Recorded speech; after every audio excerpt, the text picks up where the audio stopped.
So thank you, Vimal, for introducing me and inviting me again on your channel. I am from 22-24 batch from Vamnicom and PGDM ABM course usually लोग अपना जो है profile improve करने के लिए करते हैं या फिर अपना प्लेसमेंट के लिए फोकस रहते हुए करते हैं। तो हम्म। अगर आप Vamnicom underscore Pune underscore official Instagram page पे जाते हैं तो वहां हम्म। पर आपको जो हमारा प्लेसमेंट सिनेरियो है for final placement and also for summer internship, first year के एंड पे समर इंटर्नशिप रहती है फॉर 2 मंथ्स और हम्म। उसके बाद फाइनल प्लेसमेंट जो रहता है वो सेकेंड ईयर के एंड पे रहता है। तो जो सेकंड ईयर का प्लेसमेंट सिनेरियो है उसमें हमारे टोटल 99 स्टूडेंट्स थे हमारे 22-24 बैच में। तो उसमें से हमारे पास टोटल 37 रिक्रूटर्स आए थे जिसमें से कि 24 रिक्रूटर्स थे वो जो फर्स्ट टाइम विजिट किए थे कैंपस में। एंड हम्म। हमारा जो इस बार का हाईएस्ट पैकेज रहा है वो रहा है 13.3 लैक्स पर एनएम का। और ओके। जो एवरेज पैकेज है वो है अराउंड 9.2 एंड जो मीडियन पैकेज है वो है 8.6। सो ये है हमारे पैकेजेस। और कंपनीज जो रहती हैं वो एग्री इंपोर्ट फाइनेंस की कंपनीज एफएमसीजी की कंपनीज लैंड करती हैं। जैसे हम्म। कि इनपुट में डीसीएम श्रीराम बायोस्टैट टाटा रैलिस ये सब कंपनीज हैं एंड अमूल है। बाकी फिर और भी जो बड़े बड़े रिक्रूटर्स हैं आपको सब पोस्टर्स में वहाँ पे दिख जाएंगे। तो हम्म। वो आप एक बार वहां से विजिट कर सकते हैं वो पेज। तो अभी जो वैमनीकॉम का जीडी एंड पीआई प्रोसेस होने वाला है वो आई थिंक 9th को होने वाला है, 9th ऑफ जून को। सो हम्म। उसके लिए जो प्रिपरेशन के लिए क्वेश्चंस आ रहे थे उसमें एक तो पहले जो वीडियो कवर करी थी उससे एडिशनल में ये है कि जो अगर आपको जीडी टॉपिक्स पहले से प्रोवाइड करवा दिए गए हैं इंस्टीट्यूट के थ्रू तो हम्म। उसको एक बार रीड करके उसके प्रोज एंड उसके जो पॉजिटिव्स हैं और उसके जो नेगेटिव्स हैं कि आप फेवर में हैं कि अगेंस्ट में हैं, वो एक बार देखते हुए जाएं। और सिचुएशन के अकॉर्डिंग ट्राई करें कि आप इंग्लिश में आंसर दें, पूरा जीडी इंग्लिश में कवर करें। ओके। क्योंकि जो जीडी रहता है वहां पर आपकी इंग्लिश फ्लुएंसी भी नोट की जाती है एंड आपका कॉन्फिडेंस देखा जाता है। सो अगर समहाउ आपकी इंग्लिश उतनी अच्छी नहीं है और आपको लग रहा है कि आप एक भी पॉइंट बोल नहीं पा रहे हैं क्योंकि आपको इंग्लिश की वजह से सप्रेस हो रहे हैं, तो देन लास्ट पॉइंट रखिएगा कि आप हिंदी में बोल के अपने एक या दो point very valid points and जो पॉइंट होने चाहिए वो आपके टॉपिक जो वहां पर दिया जाए उस टॉपिक को अच्छे से समझ के सुन के ही अपना जो पॉइंट है वो रखना स्टार्ट करें। क्योंकि अगर आप टॉपिक से डेविएट हो जाएंगे तो फिर आपके जो है वो नेगेटिव पॉइंट्स में जाएगा आपका जो भी पॉइंट रहेगा। क्योंकि अगर आप उस पॉइंट उस टॉपिक पे ही रहते हैं तो ही आपका पॉइंट जो है वो आपको मार्क्स दिलवा पाएगा एंड आप नेक्स्ट राउंड इंटरव्यू के लिए जा पाएंगे। इंटरव्यू आपका वैसे भी हो जाएगा लेकिन क्वालिफाइड जीडी नहीं हो पाएगा अगर आपके पॉइंट्स वैलिड नहीं हम्म। होंगे। So first thing is English आपकी मैटर करेगी एंड आपकी इंग्लिश फ्लुएंसी भी मैटर करेगी, आपका कॉन्फिडेंस मैटर करेगा। उसके लिए आपको करना क्या है कि जैसे अब कुछ होता है कि इंग्लिश आती है, लिखना भी आता है, बोलना भी आता है, बट एक फ्लो बनाने में कई बार हम्म। दिक्कत आती है। तो आपका इंटरव्यू जैसे 9 तारीख को है तो आप अभी जैसे अभी तो है काफी दिन, तो पूरे 7 8 9 दिन है। तो इन दिनों में आप अपनी इंग्लिश बोलने की प्रैक्टिस करें, किसी को साथ बिठाएं जिसके साथ आप इंग्लिश में बात करें। तो उससे क्या है आपकी इंग्लिश फ्लो ऑटोमेटिकली बनेगी और आप एक जीडी भी कंडक्ट कर सकते हैं किसी अपने फ्रेंड ग्रुप्स में या फिर 2 3 लोगों के साथ। वो आप हम्म। हैबिचुअल हो जाएंगे तो वहां पर परफॉर्मेंस ऑब्वियसली इंप्रूव होती है। इसका फायदा मुझे भी मिला था एंड आपको भी मिलेगा। सो अभी जैसे मेरा जॉब इंटरव्यू जॉब का जीडी सब हो चुका है, मैं मल्टीपल जीडी इंटरव्यूज में बैठा हूँ।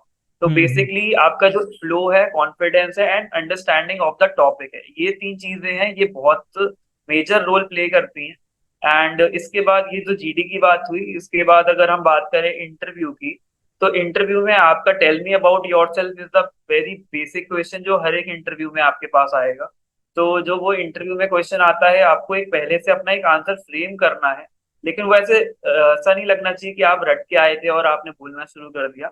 वो आप थोड़ा बहुत आगे पीछे थोड़ा उसको मैनिपुलेट कर सकते हैं अकॉर्डिंग टू द सिचुएशन।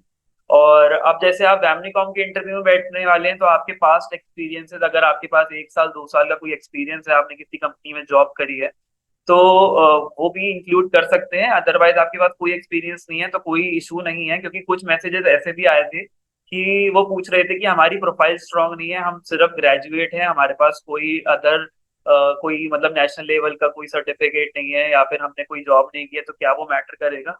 वो उतना मैटर नहीं करेगा। अगर आपकी परफॉर्मेंस और कॉन्फिडेंस एकदम ऑन पॉइंट है तो वो इशू नहीं आएगा। और आपको इंटरव्यू में अपने बारे में बताते हुए आपको एक पूरा फॉर्मेट लेते हुए चलना है। कि सबसे पहले आपका नाम क्या है, देन उसके बाद आपने ग्रेजुएशन कहाँ से करी है, फिर कोई आपका कोई आपने कुछ अचीव किया हो ड्यूरिंग योर ग्रेजुएशन और 10th और 12th, तो वो आप मेंशन कर सकते हैं। देन आप अगर आपके पास कोई एक्सपीरियंस नहीं है, तो एक हमारा रावे प्रोग्राम हर किसी के पास रहता है ग्रेजुएशन के लास्ट ईयर में, तो उसका एक्सपीरियंस आप प्रॉपरली बता सकते हैं। उसके बाद आपको एंड जो करना होता है अपना टेल मी अबाउट योरसेल्फ में, वो अगर आप हॉबी बताते हुए करेंगे, और हॉबी भी वो जिसके बारे में आपको अच्छे आपकी जेन्युइनली हॉबी हो, ताकि अगर वो उस पर बात करना चाहें तो आप उसको डील कर पाएंगे, ना हो कि वो आपसे बेसिक क्वेश्चन पूछें आपकी हॉबी का और आपको उसका बेसिक का आइडिया ही ना हो। तो बेसिकली आप जो भी बताने वाले हैं अपने बारे में अपनी तरफ से, टेल मी अबाउट योरसेल्फ, उसके थ्रू ही आपका इंटरव्यू जो है वो चलने वाला है। तो उसमें अगर आप जो रावे प्रोग्राम का कुछ एक्सपीरियंस बताएंगे तो हो सकता है कि वो उसके ऊपर लेके जाएं, या फिर आपने कोई अपना अचीवमेंट बताया हो ग्रेजुएशन में, उसके थ्रू भी जा सकता है, या फिर आपकी हॉबी पे भी जा सकता है।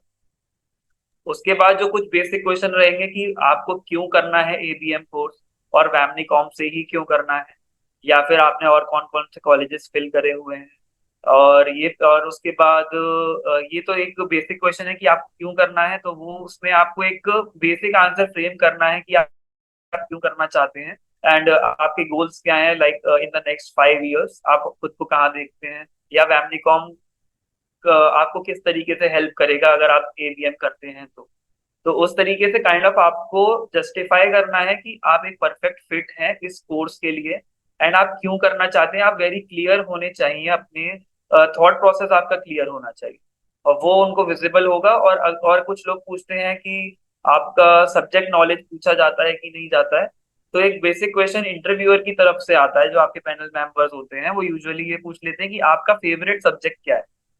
तो अगर आपका एक्सपीरियंस है 1-2 साल का तो आपके जॉब पे भी जा सकता है, लेकिन अगर कोई एक्सपीरियंस एक्सपीरियंस नहीं है, तो क्योंकि ज्यादातर बच्चे जो होते हैं वो बीएससी एजी के बाद या बीटेक एजी के बाद ही इंटरव्यू दे रहे होते हैं फॉर एपीएम कोर्स, तो उसमें उसके लिए आपका फेवरेट सब्जेक्ट पूछ के उस पे बेसिक क्वेश्चंस पूछ सकते हैं। लाइक अगर आपका फेवरेट या फेवरेट सब्जेक्ट जो है वो एग्रोनॉमी है, तो फेवरेट सब्जेक्ट अगर आपका एग्रोनॉमी है तो उसमें लाइक बेसिक कुछ फील्ड प्रैक्टिसेस पूछ ली, या आपकी आपके एरिया में क्रॉप्स कैसी होती हैं, कौन सी क्रॉप होती है। तो यहाँ से वो इंटरव्यू आपका, आप जैसे कहाँ से बिलोंग करते हैं, लाइक मैं उत्तर प्रदेश से अगर बिलोंग करता हूँ, तो वो आपसे क्वेश्चन ये पूछेंगे कि आपके उत्तर प्रदेश में मेजर क्रॉप्स कौन सी होती है, या फिर आप जिस विलेज से या सिटी से बिलोंग करते हैं उसके आसपास एरियाज में कि मतलब वहाँ की कोई स्पेशलिटी है, तो उस पर भी क्वेश्चन आ सकता है। अगर इंटरव्यूअर का आपके एरिया से नोन है तो वो उस चीज से क्वेश्चन पूछ सकता है कि आपके एरिया में ये वाली चीज होती है कि आपको उसके बारे में पता है। अगर आपको पता है तो ही विल बी इम्प्रेस्ड कि अपने एरिया के बारे में उसको नॉलेज है। तो इस तरीके से आपको अवेयर फील होना चाहिए, अपनी अपनी चीज के बारे में आप अवेयर होने चाहिए, एक एक चीज के बारे में। तो ये क्वेश्चन रहता है कि अब हमारा गैप हो चुका है 1 ईयर और 2 ईयर का, तो हाँ हाँ। उसको भी आपको अपने ऐसे लर्निंग पॉइंट ऑफ व्यू से रिफ्लेक्ट करना चाहिए। जैसे मतलब वो जस्टिफाई, ये वैसे तो जरूरी नहीं है कि हर किसी के पास ये क्वेश्चन आ जाए कि उसके पास हाँ। गैप है फिर वो क्वेश्चन आए, लेकिन कई बार आ जाता है तो यहाँ से इंटरव्यू नेगेटिव जा सकता है अगर आप उसको ठीक से आंसर ना करें। तो यूजुअली जो हम गैप देते हैं वो यूजुअली स्टूडेंट्स कब गैप देते हैं, या तो वो किसी कॉम्पिटेटिव एग्जाम की प्रिपरेशन कर रहे होते हैं तो उनका साल का गैप आ जाता है, 1 साल या दो हम्म। साल का। और या फिर वो कहीं अगर जॉब कर रहे हैं तो जब वो गैप में काउंट होता नहीं है। तो हम्म। जॉब है तो वो प्लस पॉइंट है, वो कोई इशू नहीं है।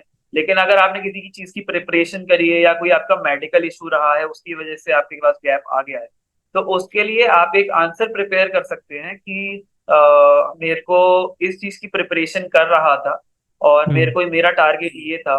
फिर उसकी वो प्रिपरेशन करते हुए आप कैसे इस तरफ डेविएट हुए कि आपका माइंडसेट ऐसा बना कि आपको एबीएम करना चाहिए। अगर आप हम्म उसके लिए एक अच्छा सा आंसर फ्रेम कर सकते हैं तो वो पॉजिटिव में ही जाएगा, तो वो आपको ऐसा रिफ्लेक्ट नहीं करेंगे कि वो कन्विंस हो गए आपके आंसर से, बट वो नेगेटिव पॉइंट में नहीं जाएगा कि आपका गैप है, क्योंकि यूजुअली बहुत सारे स्टूडेंट्स का होता है 1 साल 2 साल का गैप, वो कोई मेजर इशू नहीं है। इट जस्ट हम्म। आपने उस 2 साल में क्या सीखा, अगर आप ये बता पाएंगे तो वो उस चीज से सेटिस्फाई हो जाएंगे। और मोस्ट अगर आप उसको एग्रीकल्चर के अराउंड रखेंगे तो वो ज्यादा बेनिफिशियल होगा आपके लिए। हम्म। अ, अभी जिस कंपनी में आप वर्किंग में हैं, तो जैसे वेलकम में प्लेसमेंट हो चुका है, आई होप कि सारे बैच बैच में तो सभी का हो चुका होगा, जितने बैच बच्चे थे। हाँ, 100% प्लेसमेंट हो चुका है वैमनिकॉम में। यूजुअली जो हमारे एबीएम के कॉलेजेस है, जैसे मैनेज, मियाम, नार एंड वैमनिकॉम, हम्म। तो हम्म। इन कॉलेजेस में और भी कॉलेजेस हैं जैसे आईआईपीएम है, तो इन हम्म। कॉलेजेस में बेसिकली इसी तरीके से जीडीपीआई का फॉर्मेट रहता है। तो हम्म। बस ये रहता है कि किसी किसी जैसे मैनेज है तो उसमें थोड़ा ज्यादा डिटेल कन्वर्सेशन हो सकती है। वैसे तो हम्म। सब में ही डिटेल कन्वर्सेशन रहती है, बट मैनेज एक लाइक टॉप टीयर में आता है तो उसका और ज्यादा एडवांस रह सकता है। तो हम्म। हम्म। वैसे तो ऑलमोस्ट सबका सिमिलर ही रहने वाला है। तो बाकी आपके परसेंटाइल पे एंड आपकी परफॉर्मेंस पे ही हम्म। मैटर करने वाला है कि कन्वर्ट होता है कि नहीं होता है। हम्म। और इसमें कैटेगरी कितना मैटर करता है, कार्तिक? कैटेगरीज की सीट्स जैसे general, OBC and SC ST वाली होती हैं, और किसी किसी किसी कॉलेज में आई थिंक रीजन बेस्ड भी सीट्स होती हैं। लाइक हम्म। कोई कॉलेज अगर जयपुर में है तो वहाँ नॉर्थ की कुछ सीट ज्यादा हो, या महाराष्ट्र में है तो महाराष्ट्र की कुछ सीट ज्यादा हो। तो उस हम्म। तरीके से रहता है। लेकिन हाँ, अगर आपकी परफॉर्मेंस अच्छी है तो वो आपको उतना मैटर नहीं करेगा। ओके। तो अभी वेमनीकॉम की फीस वगैरह कुछ बढ़ी है कि सेम ही है उतना ही? कॉलेज की फीस इंक्रीज हो गई है। उसका अगर प्रॉपर स्ट्रक्चर है वो मैं आपसे शेयर कर दूंगा, अगर आप वीडियो के ठीक, साथ लिंक कर पाए तो। चलेगा चलेगा, ठीक है, ठीक। ठीक है, ओके कार्तिक, थोड़ा सा आपका एक्सपीरियंस जानना चाहेंगे कि अभी आप प्लेस्ड हैं अहमदाबाद गुजरात में, अभी आप प्लेस्ड हैं, तो थोड़ा सा कंपनी के बारे में अगर आप बताना चाहें तो बताइए, कैसा रहा आपका प्लेसमेंट? तो मैं प्लेस्ड हूँ as a field marketing manager in Biostat India limited. हम्म। और अदर इंक्वायरीज के लिए आप लिंक्डइन पे भी ज्वाइन कर सकते हो, मेरे लिंक्डइन चेक कर सकते हो मेरा। बिल्कुल। और मेरा प्लेसमेंट वैमनीकॉम के थ्रू ही हुआ था, इन कैंपस प्लेसमेंट था, एंड 100% प्लेसमेंट हमारा इन कैंपस ही हुआ है पूरे बैच का। तो हम्म। उसमें मतलब जो मेरा वर्क रहता है वो मोस्टली ऐसे 20 days field work and 10 days office job रहती है। तो अच्छा। एंड मेरा संडे ऑफ रहता है। तो वर्क कल्चर यहाँ पर अच्छा है, एंड कैंपस प्लेसमेंट से जितने भी कंपनीज में गए हैं वो ऑलमोस्ट जितने मैं कनेक्टेड हूँ वो लाइक हम्म। सेटिस्फाइड है प्लेसमेंट से। तो क्या बात। अच्छा है सब कुछ, कोई इशू नहीं। तो थोड़ा सा जैसे वर्क कल्चर के बारे में बताया आपने, जैसे फील्ड वर्क है 20 डेज का, तो मेनली मतलब कि क्या वर्क रहता है आपका फील्ड पे? फील्ड में जैसे कि हमारा जैसे मैं मार्केटिंग में हूँ तो मेरे को फार्मर मीटिंग्स कंडक्ट करनी रहती है, या अच्छा। फिर रिटेलर से मिलना रहता है। तो हम्म। उनको अपने पोर्टफोलियो के बारे में समझाना रहता है हमारे। अब जैसे हम्म। अगर जो सेल्स में प्लेस होते हैं उनका टारगेट ओरिएंटेड वर्क भी रहता है। मैं हम्म। मार्केटिंग में हूँ तो मेरे पास वो सेल्स वाले टारगेट नहीं है। मेरे मेरे को ज्यादा से ज्यादा मार्केटिंग करनी है about our portfolio of the company के प्रोडक्ट्स। हम्म। तो इसमें ट्रैवलिंग भी रहती होगी? हाँ, ट्रैवलिंग रहती है। जैसे इस समय मेरे पास गुजरात स्टेट है, मैं यहाँ की अच्छा। मार्केटिंग देख रहा हूँ। तो मेरे को गुजरात के अंदर 33 डिस्ट्रिक्ट्स हैं, और मेरे पास लेकिन अभी 15 टेरिटरीज हैं। तो पंद्रह हम्म। टेरिटरीज में मेरे को ट्रैवल करना पड़ता है। ओके ग्रेट, काफ़ी हार्ड वर्क कर रहे हैं। चलिए, नई नई ज्वाइनिंग है, मज़े लीजिए, जब थोड़े और सीनियर हो जाएंगे तो उसके बाद आपके नीचे भी लोग आ जाएंगे काम करने के लिए। ओके। आई थिंक ये हम इसको यहीं पे रैप अप कर सकते हैं, क्योंकि बहुत सारे क्वेश्चन हमने कवर कर दिए। ठीक तो है, अगर कुछ आपको डाउट हो, कार्तिक का इंस्टा आईडी हमने डाल दिया है, आप कमेंट करके बता सकते हैं, कोई भी क्वेश्चन वगैरह हो आप उनसे पूछ सकते हो, आपको रिप्लाई मिल जाएगा कमेंट में भी, ठीक है? So thank you so much Kartik, आपने ज्वाइन किया, इसको यहीं पे एंड करते हैं। Okay, thank you, bye bye. Welcome.